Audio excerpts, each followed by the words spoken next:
Assalamualaikum warahmatullahi wabarakatuh. Saya Kus Priyanto, mahasiswa program Pascasarjana Institut Setiami, Jakarta, dengan nomor pokok mahasiswa BC 2111200097 dan rekan saya Eus Patonah, nomor pokok mahasiswa BC 202120154 akan memaparkan tentang evaluasi strategis proyek kereta cepat Jakarta-Bandung.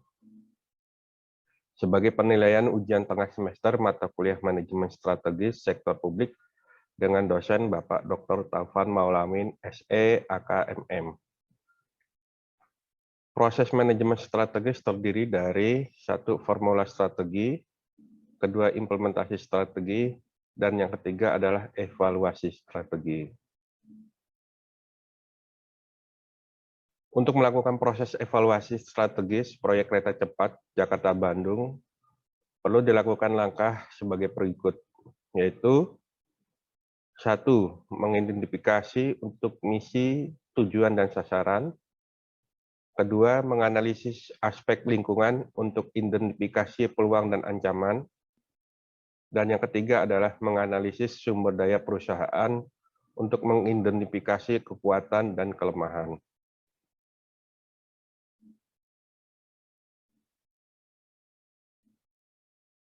Dari hasil identifikasi peluang dan ancaman serta identifikasi kekuatan dan kelemahan menghasilkan hal sebagai berikut, yaitu 1.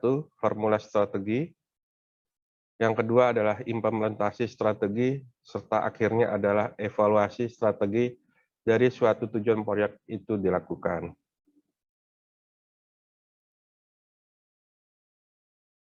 Dari proyek kereta cepat Jakarta-Bandung, kami memaparkan hal berikut ini. Identifikasi berupa 1. Misi pembangunan adalah membuat moda transportasi darat yang baru. Yang kedua, tujuan pembangunan adalah masyarakat memiliki pilihan dalam moda transportasi darat untuk berpergian dari Jakarta ke Bandung atau sebaliknya. Dan yang ketiga adalah sasarannya adalah mempersingkat waktu yang diperlukan dalam perjalanan dari kota Jakarta ke kota Bandung. Selanjutnya, identifikasi untuk analisis lingkungan sebagai berikut adalah analisis tentang peluang serta analisis tentang ancaman. Untuk peluang, adanya proyek kereta cepat Jakarta-Bandung sebagai berikut. 1. Masyarakat mempunyai pilihan moda transportasi darat yang akan digunakan. Kedua, berkurangnya penggunaan kendaraan pribadi. Ketiga, terbangunnya infrastruktur baru untuk moda transportasi darat. Dan yang terakhir, keempat adalah terciptanya lapangan kerja baru untuk masyarakat Jakarta maupun masyarakat Kota Bandung. Untuk ancaman, dilaksanakannya pembangunan proyek kereta cepat Jakarta-Bandung sebagai berikut. 1. Biaya investasi yang cukup besar. Kedua, cost recovery butuh waktu yang cukup lama. Ketiga, harga tiket kereta cepat diperkirakan cukup mahal. Keempat, untuk stasiun di Jakarta dan Bandung berada bukan di pusat kota. Dan yang kelima adalah dari harga tiket yang tidak kompetitif dan lokasi stasiun awal bukan di kota, daerah strategis, di mana untuk Jakarta berada di daerah Halim dan di Bandung ada di daerah Tegaharur, dikhawatirkan sepinya minat penumpang seperti halnya yang terjadi pada Bandara Kertajati yang ada di daerah Jawa Barat.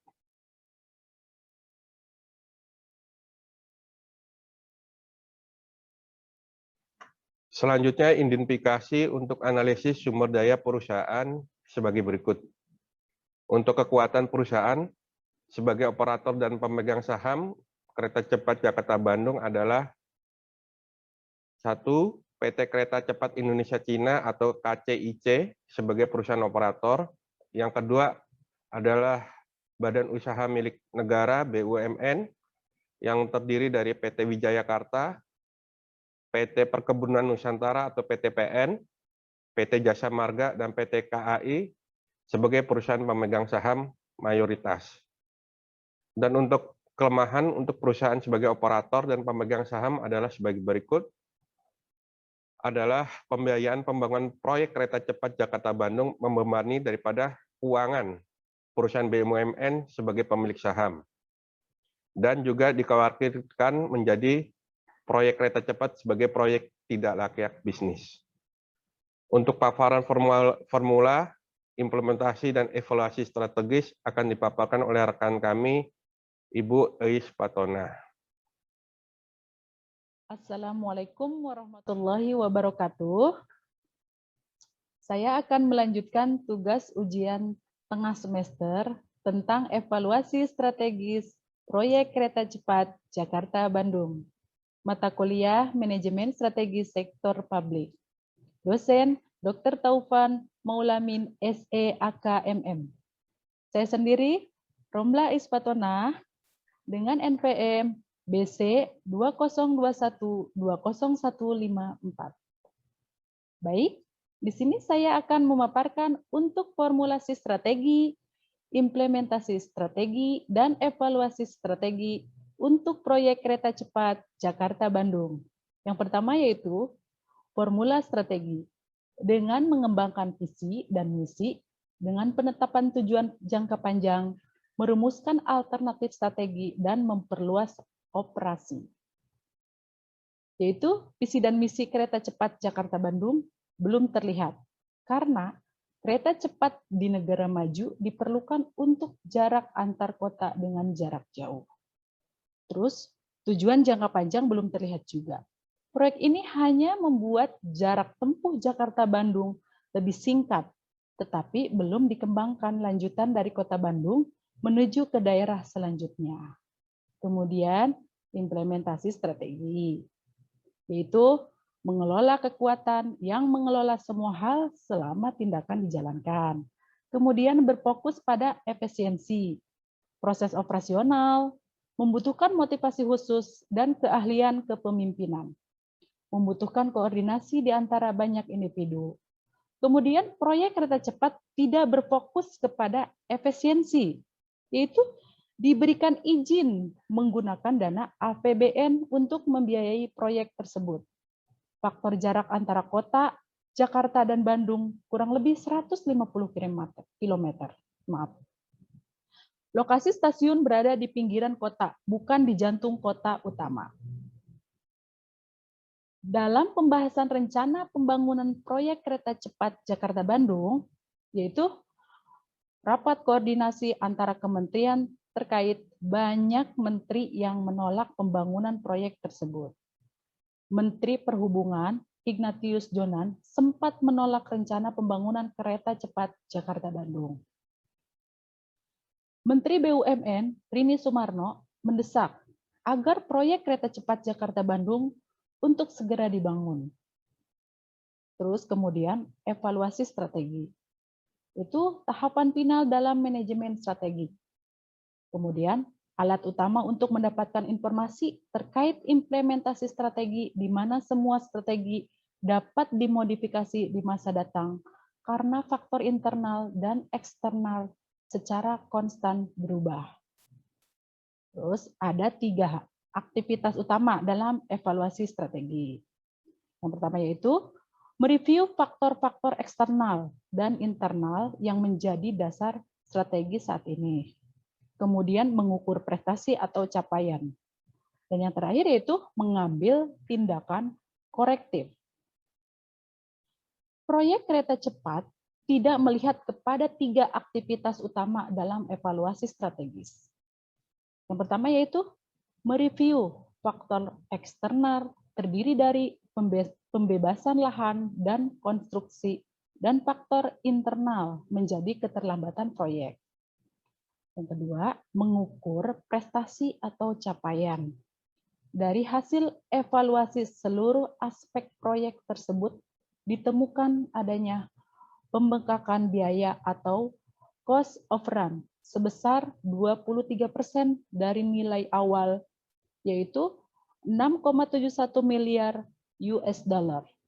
Yang ketiga yaitu pemerintah Indonesia melalui presiden dan kementerian terkait tidak bisa mengambil tindakan korektif dengan adanya biaya upfront sebesar 23% dari nilai awal, yaitu 6,7 miliar US dollar menjadi 8 miliar US dollar. Dana tersebut melebihi proposal yang ditawarkan oleh Jepang sebesar 6,2 miliar US dollar. Jadi dari kesimpulan semuanya yaitu aktivitas dalam formulasi strategi, implementasi strategi, dan evaluasi strategi terjadi pada semua level dalam organisasi, yaitu level organisasi, yaitu level korporasi, level divisi atau unit kerja, dan level fungsional. Evaluasi menggunakan metode analisis komparasi antara kondisi perencanaan yang diharapkan dengan pencapaian yang dihasilkan. Jarak kota Jakarta-Bandung kurang lebih 150 km, kurang efektif dilayani oleh kereta super cepat. Proyek tersebut lebih tepat bila digunakan untuk rute perjalanan dengan jarak tempuh jauh seperti Jakarta-Surabaya pulang pergi. Harga tiket kereta cepat Jakarta-Bandung diperkirakan Rp300.000 sampai dengan Rp400.000. Akan sulit bersaing dengan harga tiket moda transportasi darat lainnya. Proyek kereta cepat Jakarta-Bandung dengan keberadaan stasiun utama Jakarta di Halim dan di Bandung Tegal Alur bukan berada di pusat kota utama adalah suatu masalah tersendiri untuk konektivitas, efisiensi waktu dari dan menuju ke stasiun tersebut. Nah, ini adalah referensi dari Detikcom, Kompascom, dan Tempo. Jangan pernah lupa bilang terima kasih, jangan pernah gengsi bilang maaf, jangan pernah jadi terlalu sombong untuk bilang tolong like, komentar YouTube kami. Terima kasih. Wassalamualaikum warahmatullahi wabarakatuh.